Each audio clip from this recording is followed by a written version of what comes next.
Bapak,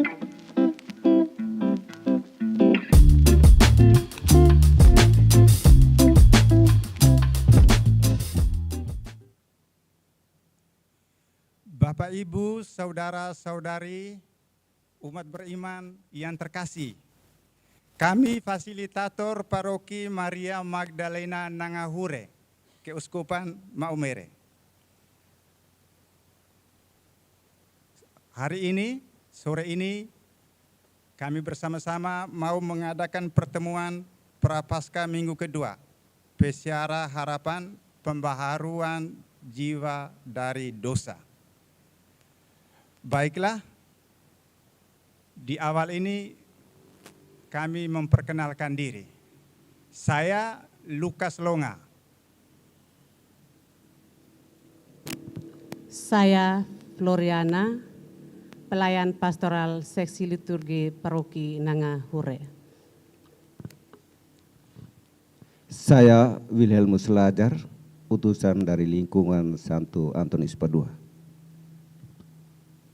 Saya Agustinus Luis, utusan dari Stasi Santi Teresia Lumpigang sebagai wakil ketua stasi. Saya Lodovicus Likuboru, ketua lingkungan Bunda Penolong Abadi. Saya Agustina Herlianti Dada sebagai wakil ketua OMK Paroki. Saya Vin Oktaviana, pelayan pastoral seksi KKI Paroki Nangahure. Terima kasih Bapak Ibu. Kita sudah menjalankan pertemuan pertama dalam tema Peziarah Harapan berjalan menuju komunitas perjuangan. Kita sudah mendalami arti tahun yubileum dan menjalaninya dalam tindakan konkret dan aksi nyata. Sore ini kita lanjut kegiatan katekese yubileum dengan tema Peziarah Pengharapan, Pembaharuan Jiwa dan dari Dosa. Manusia bukan malaikat karena sering jatuh dalam dosa. Sebagai peziarah pengharapan, kita harus berani mengakui dosa dan bertobat, sehingga kita kembali ke jalan yang dikehendaki Allah. Baiklah, kita membekali diri lewat kegiatan katekese aksi puasa pembangunan di tahun yubileum ini. Kita mengawali katekese ini dengan nyanyian dan doa.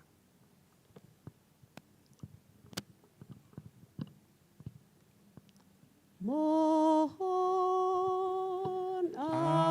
ampun kami orang berdosa.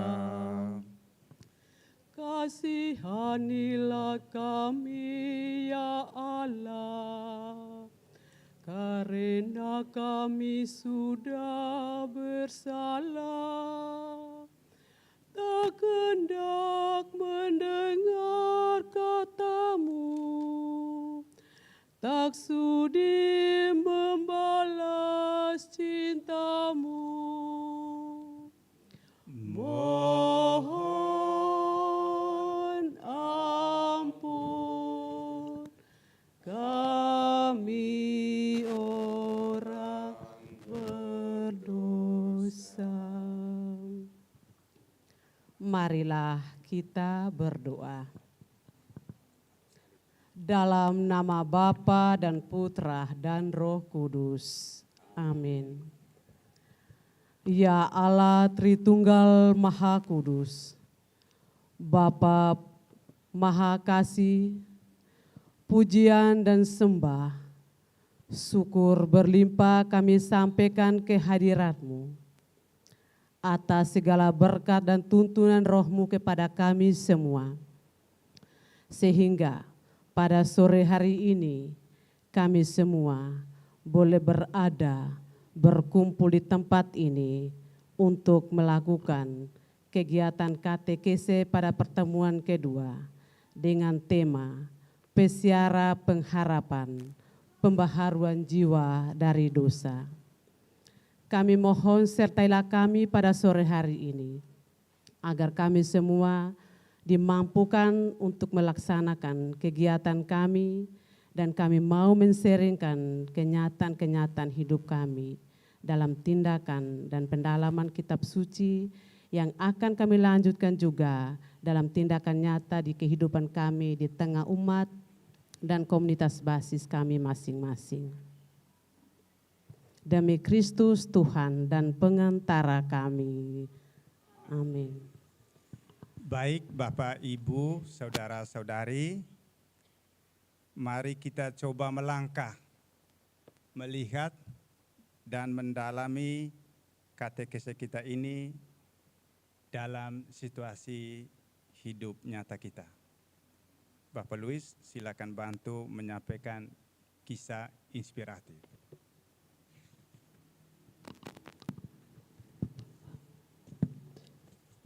Di sebuah desa kecil yang dikelilingi oleh bukit hijau, hiduplah seorang pria yang bernama Damar. Dulu ia dikenal sebagai seorang yang keras hati, penuh amarah, dan sering menyakiti orang-orang di sekitarnya. Namun jauh di lubuk hatinya, ia merasa kosong. Suatu hari, setelah bertengkar hebat dengan sahabatnya, Damar merasa sangat bersalah. Ia duduk sendirian di tepi sungai, merenungkan hidupnya. Dalam keheningan itu, ia teringat kata-kata ibunya yang telah lama meninggal. Jika kau ingin menemukan kedamaian, berjalanlah kepada Tuhan dengan hati yang terbuka. Damar memutuskan untuk melakukan perjalanan ke sebuah biara di kota sebelah tempat banyak orang datang untuk berdoa dan mencari pengampunan. Ia berjalan kaki melewati hutan dan bukit, merasakan lelah yang luar biasa, namun hatinya mulai merasa ringan. Di perjalanan ia bertemu dengan seorang lelaki tua yang hendak menyeberangi sungai, namun kesulitan kena arus deras. Tanpa ragu, Damar membantunya menyeberang. Lelaki itu tersenyum dan berkata, "Terima kasih anak muda." Kadang pembaharuan jiwa dimulai dengan langkah kecil untuk menolong orang lain. Setelah berhari-hari berjalan, Damar tiba di biara. Di sana ia mengikuti misa, mendengarkan firman Tuhan, dan akhirnya mengakui dosa-dosanya dalam sakramen rekonsiliasi. Saat imam mengucapkan absolusi, Damar merasa beban yang selama ini menghimpitnya seakan hilang. Ia menangis bukan karena sedih, tetapi karena merasakan kasih Tuhan yang luar biasa. Sekembalinya ke desa, Damar bukan lagi pria yang pemarah dan keras. Ia mulai membantu orang-orang di sekitarnya, meminta maaf kepada sahabatnya, dan hidup dalam kasih Tuhan. Orang-orang heran dengan perubahan dirinya, dan ia hanya berkata, "Aku berjalan sebagai peziarah pengharapan, dan Tuhan telah memperbaharui jiwanya." Terima kasih Bapak Luis. Kita semua sudah dengar kok? Sudah pahami? Terima kasih. Kalau begitu, baiklah sekarang kita lanjut mendalami cerita ini, dan saya membantu dengan pertanyaan penuntun. Dari kisah ini, apa yang Bapak Ibu ketahui dari seorang Damar? Baik. Saya silakan. akan menjawab. Dari kisah yang kita dengar tadi, Damar adalah seorang pria yang tinggal di sebuah daerah kecil, di desa yang kecil. Dan Damar adalah seorang yang keras hati, pemarah, dan suka menyakiti orang-orang yang berada di sekitarnya. Jadi kehidupan setiap hari seperti itu. Terima kasih. Terima kasih Ibu. Mungkin ada yang mau tambah atau mau kurangi atau ada yang pendapat lain, silakan.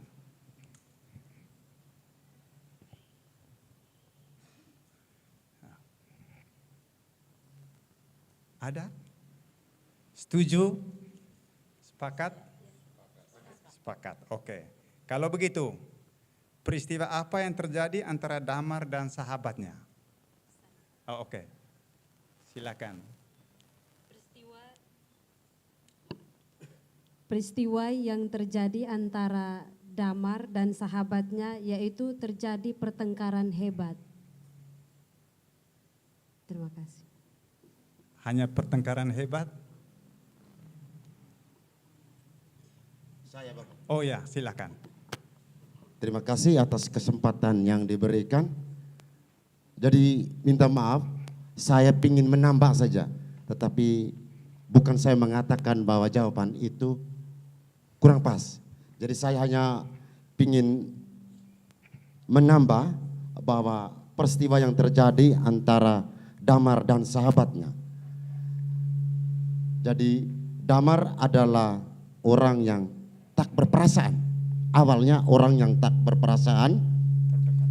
Kita tahu bahwa hidupnya di desa kecil, maka sering terjadi hal-hal yang tidak diinginkan. Maka terjadi miskomunikasi sehingga terjadi pertengkaran yang sangat hebat. Terima kasih. Terima kasih Bapak Lodo memberikan kesimpulan komentar baru bahwa Damar ini seorang yang keras kepala. Ya boleh saya tambah intinya bahwa Damar itu sungguh keras kepala. Ada yang lain lagi? Oh pas. Lalu apa yang dilakukan Damar untuk pembaruan jiwa dari dosa? Oh ya Bapak Belem silakan. Baik, jadi yang dilakukan Damar untuk pembaruan jiwa dari dosa itu adalah perjalanan atau ziarah untuk berdoa, mencari pengampunan, mengikuti misa, terus mendengarkan firman Tuhan, dan pada akhirnya dia menyesali segala dosanya dalam sakramen rekonsiliasi. Hanya itu saja Bapak. Baik, terima kasih. Ada yang berpendapat lain atau yang mau tambah? Pas rupanya. Lalu bagaimana perasaan Bapak Ibu setelah mendengar kisah tadi? Perasaan apa yang boleh Bapak Ibu sampaikan setelah mendengar cerita ini? Kalau berbicara tentang perasaan, ketika mendengar cerita tentang Damar, jelas ada muncul perasaan kurang simpati karena bermusuhan dengan teman-temannya. Itu yang pasti kita kurang simpati. Namun pada akhirnya dari alur cerita itu, dalam proses persiaraan akhirnya dia berubah menjadi orang baik, ikut misa, pembaharuan diri. Artinya kita harus memberikan apresiasi. Kita senang ketika seorang anak muda yang mau berubah seperti Damar. Ini perasaan dan sedikit komentar dari saya. Terima kasih. Terima kasih Ibu. Ada bapak-bapak yang berkomentar kira-kira tentang perasaan terhadap seorang Damar ini. Baik, terima kasih kepada Bapak Fasilitator. Kalau saya perasaan itu kita lihat dari cerita tadi, perasaan itu adalah sangat luar biasa. di mana damar yang kemarin watak kita itu kasar, suka marah, artinya dengan kita punya kisah kehidupan kita seperti itu, tapi dengan lambat laun berkat Tuhan, damar bisa berubah dan mau menuju ke jalan yang baik atau pertobatan. Ya itu saja mungkin, Pak. Terima kasih, Bapak Luis. Mama ada yang mau tambahkan? Sampaikan perasaan. Pas. Lalu pelajaran berharga apa yang dapat kita pelajari dari seorang muda yang bernama Damar tadi? Pelajaran berharga apa? Atau hal-hal positif apa? Atau hal-hal yang membangun, hal-hal positif, hal-hal yang mendukung kehidupan apa? Intinya pelajaran berharga apa yang kita pelajari dari seorang Damar? Terima kasih Pak silakan. Lukas, mungkin saya coba menjawab pelajaran berharga dari kisah tentang Damar tadi. Untuk saya pribadi sangat menarik bahwa dari kisah awal kita tahu yang keras kepala, pada akhir dia bermusuhan dengan teman-temannya, dan proses selanjutnya dia harus membantu seorang bapak menyeberang, dan kemudian dia berjuang hidupnya. Dalam proses hidupnya dia menjadi orang yang luar biasa, bersandar pada Tuhan, bertobat. Kisah ini sesungguhnya dalam hidup kita sehari-hari pun kita pernah melewatinya, secara khusus saya. Ya, kadangkala dalam hidup kita setiap hari tidak menutup kemungkinan hidup dalam keluarga kecil kita, dengan tetangga. Ada saat-saat tertentu yang memang tidak bisa kita tutup bahwa ada emosional, marah, dendam. Namun ada fase-fase tertentu yang memang kita ada refleksi.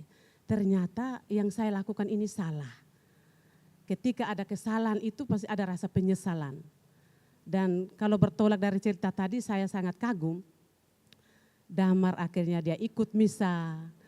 Dia mendengarkan imam berikan absolusi, memberikan kesadaran baru untuk dia. Dan mudah-mudahan dari kisah ini menyadarkan saya ternyata pribadi Damar juga gambaran untuk pribadi saya yang juga bisa berubah kapan saja asal ada kemauan, ada rasa penyesalan dan mau bertobat kembali kepada Tuhan. Terima kasih Pak Lukas. Terima kasih Ibu. Mungkin Bapak Lodo mau tambah perasaan, pelajaran berharga apa yang Bapak Lodo dapatkan dari pribadi Damar ini. Terima kasih.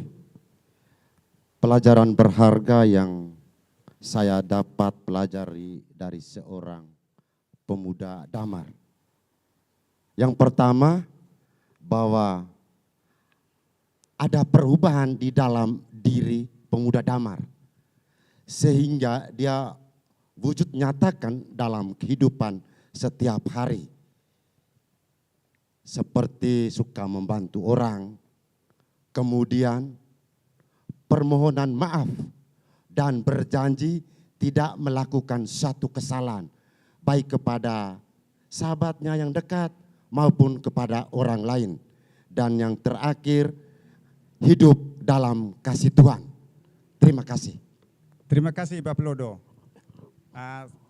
Saya kira Bapak dan Ibu yang sudah berbicara ini mewakili kita, dan saya yakin jawaban hampir sama. Kesimpulannya boleh saya sampaikan bahwa tidak ada manusia yang luput dari dosa dan kesalahan. Tapi semua orang memiliki kesempatan untuk berubah jika mau. Damar berani keluar dari kegelapan karena berani memilih jalan yang baik. Pembaharuan jiwa itu butuh tekad, niat, kesadaran, dan juga dukungan. Jalan kebaikan selalu terbuka bagi orang yang mempunyai harapan untuk berubah menjadi pribadi yang lebih baik. Kira-kira begitu. Baiklah, kita melangkah dan mendalami kegiatan kita ini dalam situasi terang firman Tuhan. Saya minta Ibu Herlin membantu membaca dan membantu mendalami kitab suci untuk kita semua. Bacaan dari surat Paulus kepada jemaat di Roma.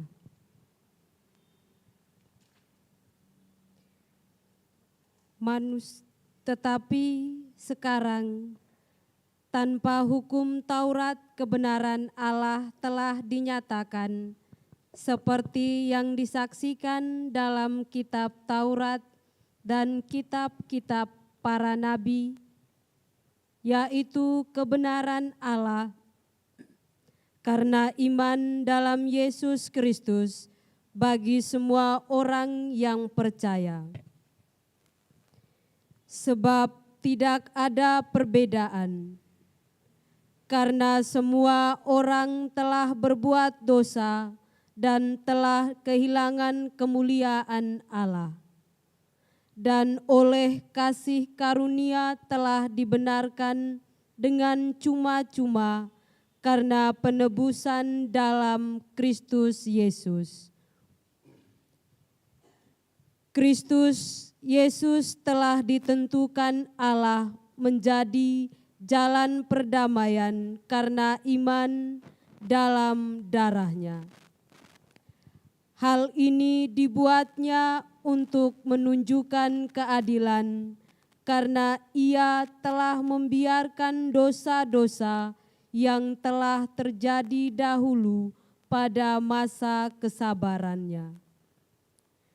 Maksudnya ialah untuk menunjukkan keadilannya pada masa ini supaya nyata bahwa Ia benar dan juga membenarkan orang yang percaya kepada Yesus. Demikianlah sabda Tuhan. Syukur kepada Allah.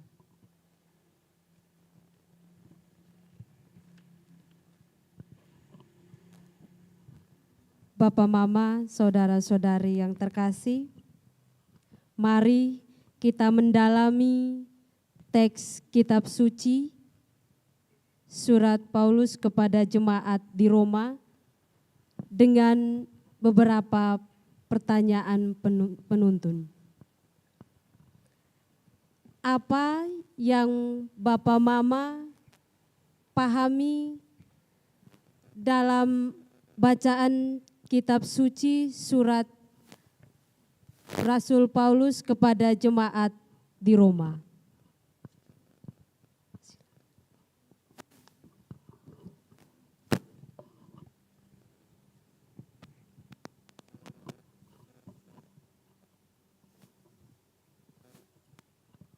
Silakan, mungkin ada yang mau sharing. Ya. Oke, saya menjawab pertanyaan tadi. Mungkin Ibu Herlin mengulangi. Baik. Apa yang Bapak Ibu pahami tentang isi bacaan surat Paulus kepada jemaat di Roma tadi? Terima kasih, mungkin jawaban saya. Kebenaran itu hadir ada dalam diri Yesus. Bapak Willem, boleh membagi pengalaman.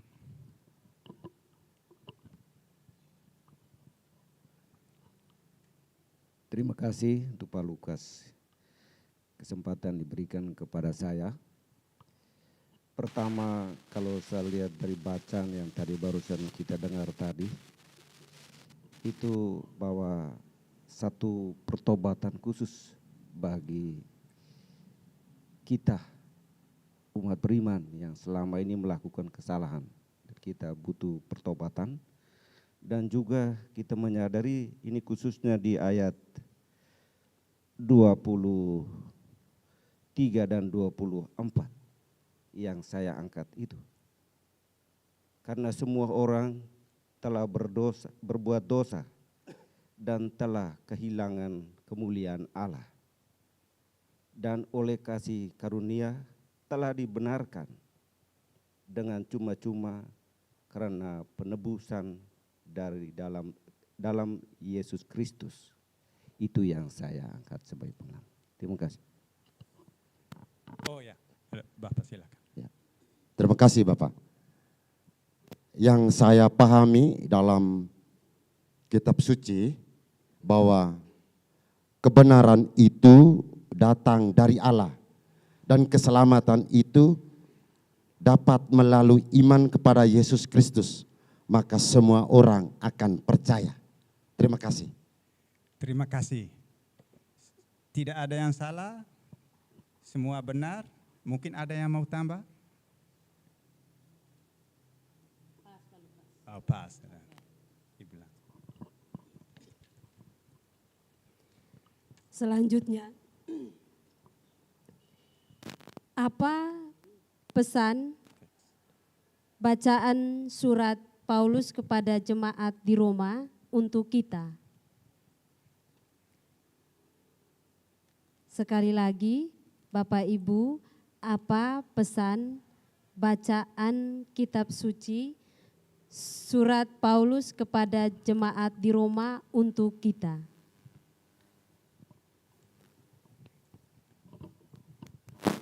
Mari silakan kita membagi iman kita berdasarkan teks ini.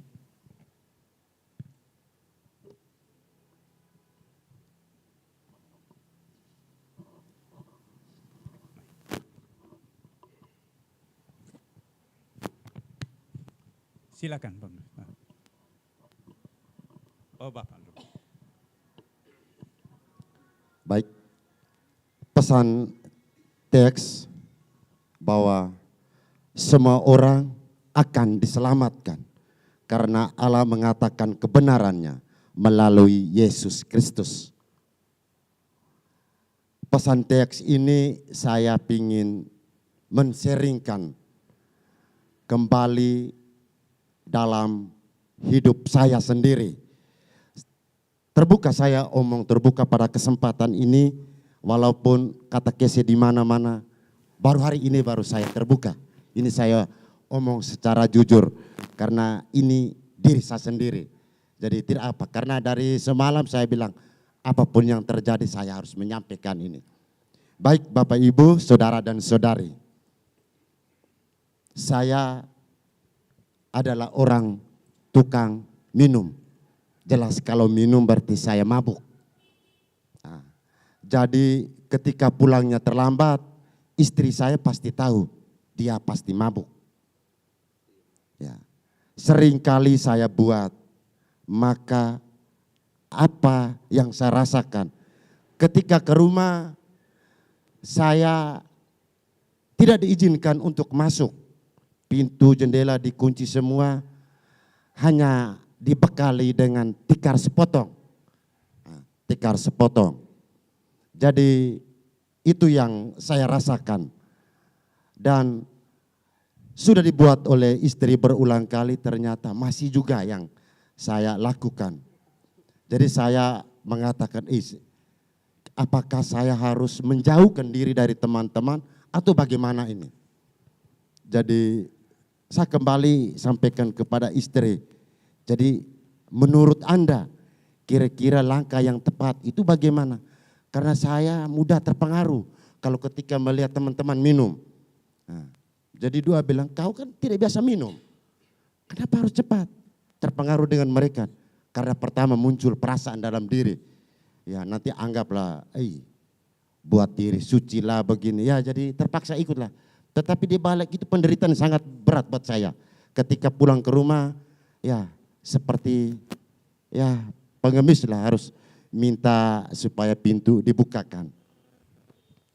Dalam perjalanan saya, dalam pemilihan pengurus, saya dipilih. Maka pesan istri saya agar boleh minum tetapi tahu diri, pulang ke rumah karena Anda sudah berkeluarga. Jadi saya mengikuti pesan itu, jadi sudah mulai agak baik. Sudah mulai baik. Ketika berjalan dari hari ke hari, saya mulai lagi ditantang. Jadi saya bingung, saya bilang, sudah buat diri baik tapi apa lagi ini?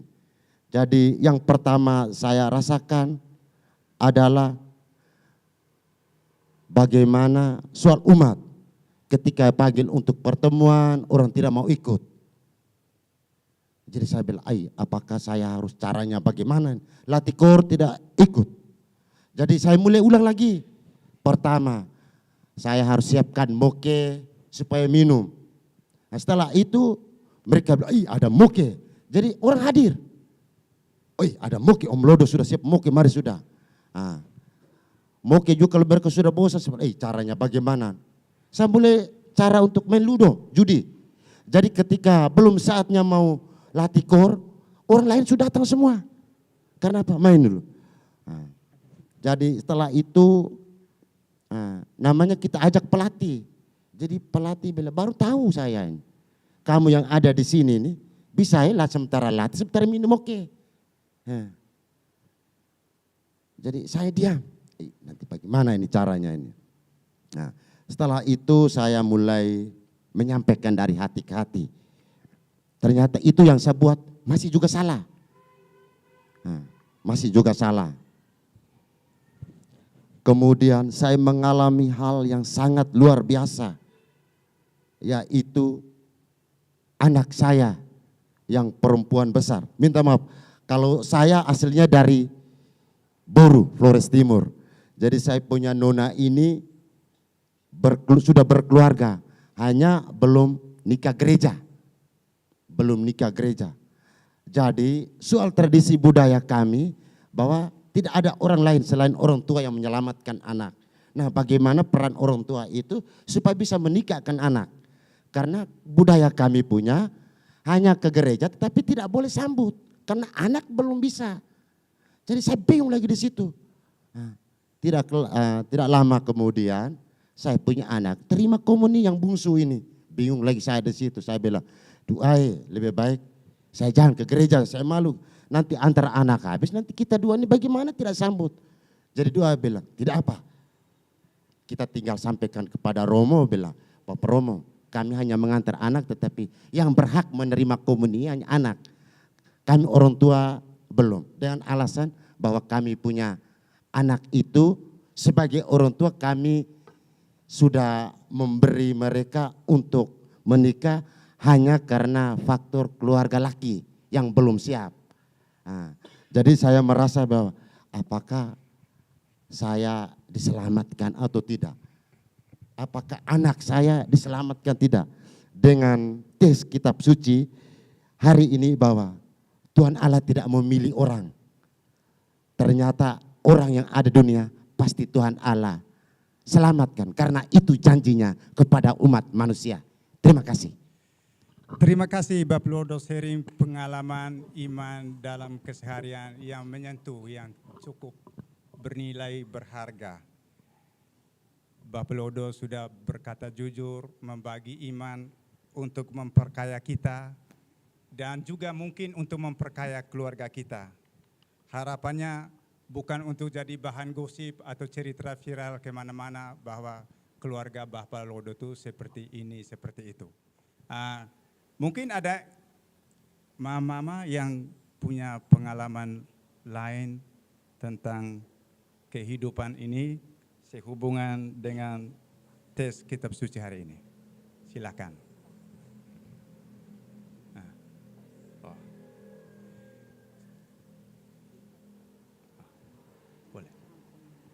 Oke.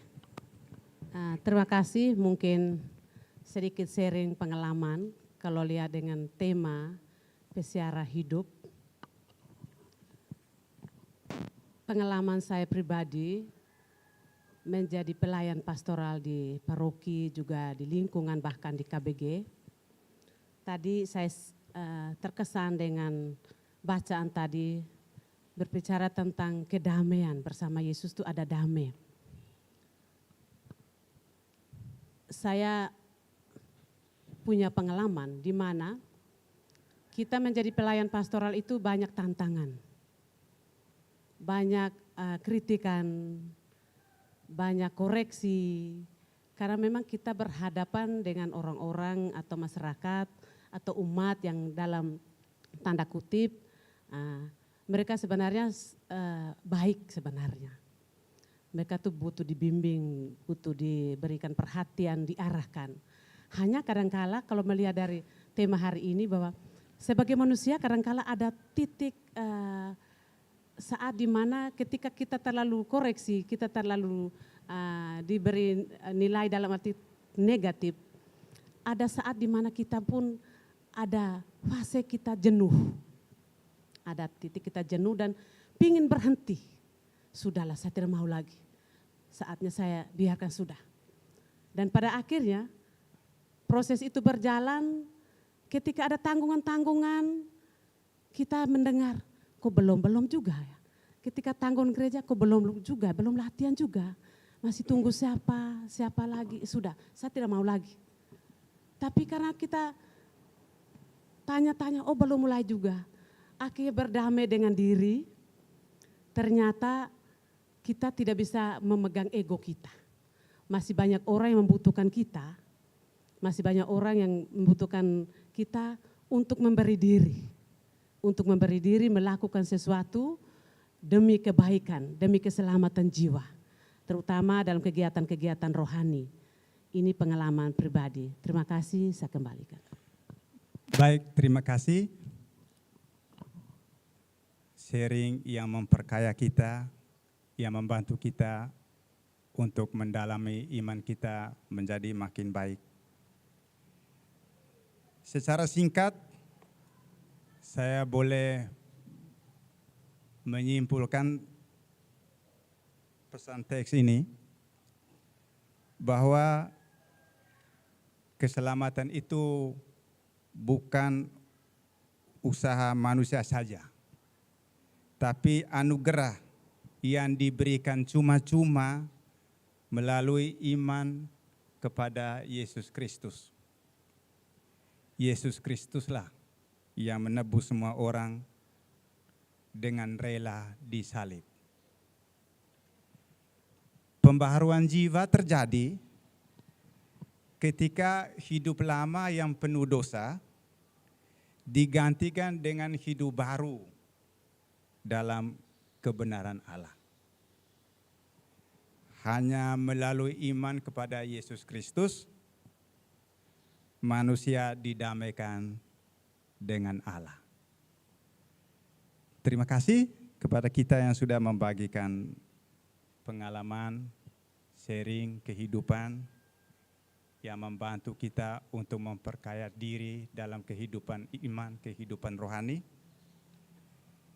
Dan sebagai penutup, saya mengajak kita untuk mengambil tindak lanjut. Apa kegiatan yang boleh dilakukan? Kegiatan konkret. Lalu kapan kita buat di mana, dan kira-kira bersama siapa kita buat. Apakah kita buat sendiri atau bersama keluarga atau bersama KBG kita atau bersama mereka-mereka yang kita dampingi selama ini. Silakan kita mengambil langkah konkret. Kita ada tindakan konkret supaya tidak terkesan kita hanya omong doang atau omong-omong saja. Ya. Oke, baik. Silakan siapa yang boleh mulai.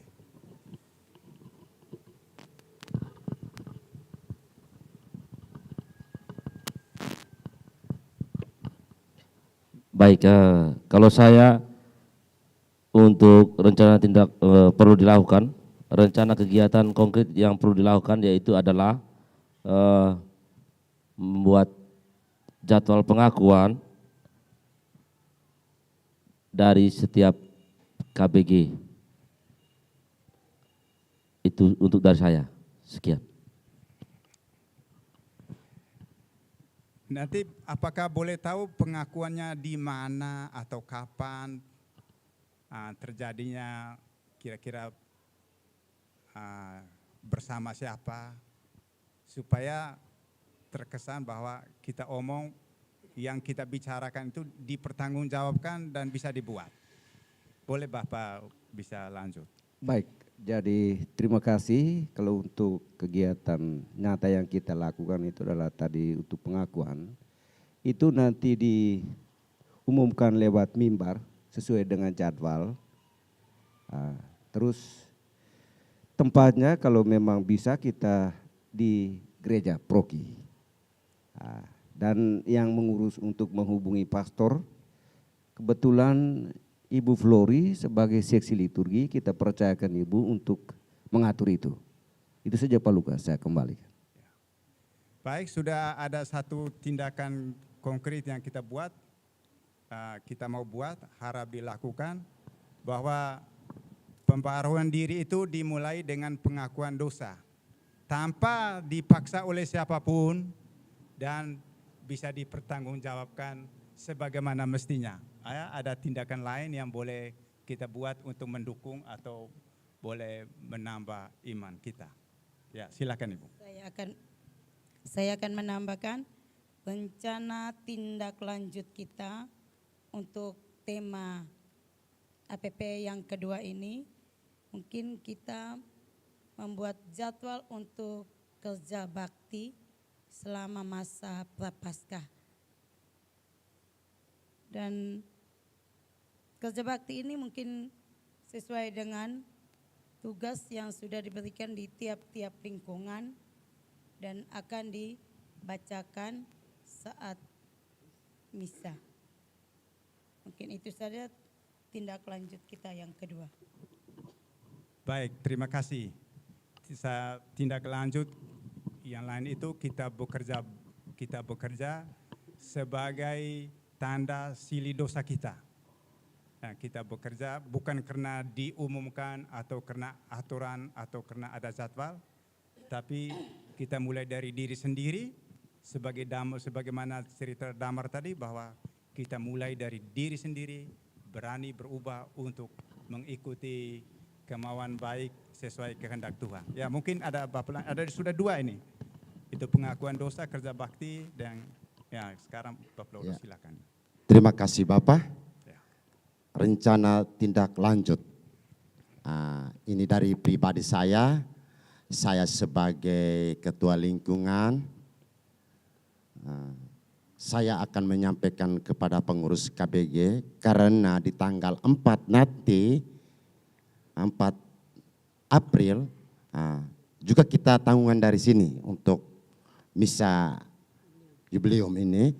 Mungkin saya sampaikan kepada teman-teman pengurus, supaya bisa menyampaikan kepada umat, bagi umat yang mungkin selama ini belum mengikuti kegiatan ini, supaya mereka bisa mengambil bagian di tanggal 4 hari Jumat nanti. Seperti begitu, dan juga kalau bisa kita mimbarkan juga di gereja, bukan hanya umat di lingkungan saya punya, tetapi bagi umat di paroki ini. Terima kasih. Baik, terima kasih.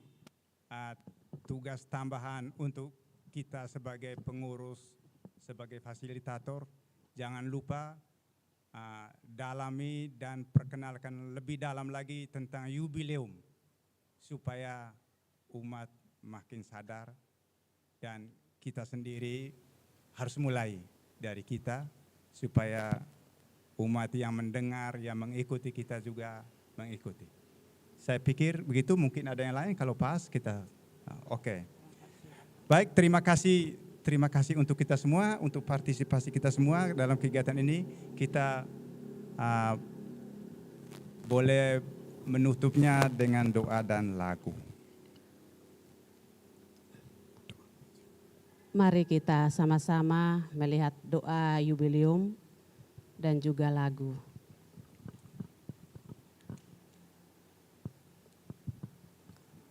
Marilah kita berdoa. Bapa di surga, semoga iman yang telah Engkau berikan kepada kami melalui Putramu Yesus Kristus, saudara kami, dan nyala kasih yang dinyatakan di dalam hati kami oleh Roh Kudus, membangkitkan kembali harapan yang membahagiakan akan datangnya kerajaan-Mu. Semoga rahmat-Mu mengubah kami menjadi penggarap-penggarap benih-benih Injil yang terkenal lelah. Semoga benih-benih itu mengubah dari dalam baik manusia maupun seluruh kosmos dalam harapan yang pasti akan langit dan bumi yang baru. Ketika dengan kalanya kekuatan jahat, kemuliaan-Mu akan bersinar selamanya. Semoga rahmat jubileum membangkitkan kembali dalam diri kami pesiara harapan, kerinduan akan harta surgawi. Semoga rahmat yang sama itu menyebarkan sukacita dan kedamaian, penebus kami ke seluruh bumi. Bagi-Mu, Allah kami, yang terpuji selamanya, kemuliaan dan pujian sepanjang segala abad. Amin. Nyala hidup dari harapanku, kidungku kan sampai padamu. Sang Rahim, sumber hidup abadi, di jalanku ku percayakan. Setiap bangsa, suku dan bahasa jumpa terang di dalam sabda-Mu. Putra-putri rapuh dan terpancar telah disambut di dalam Putra-Mu. Nyala hidup dari harapanku, kidungku kan sampai padamu. Sang Rahim, sumber hidup abadi, di jalanku ku percayakan. Dalam nama Bapa dan Putra dan Roh Kudus. Amin. Pergilah, kita diutus.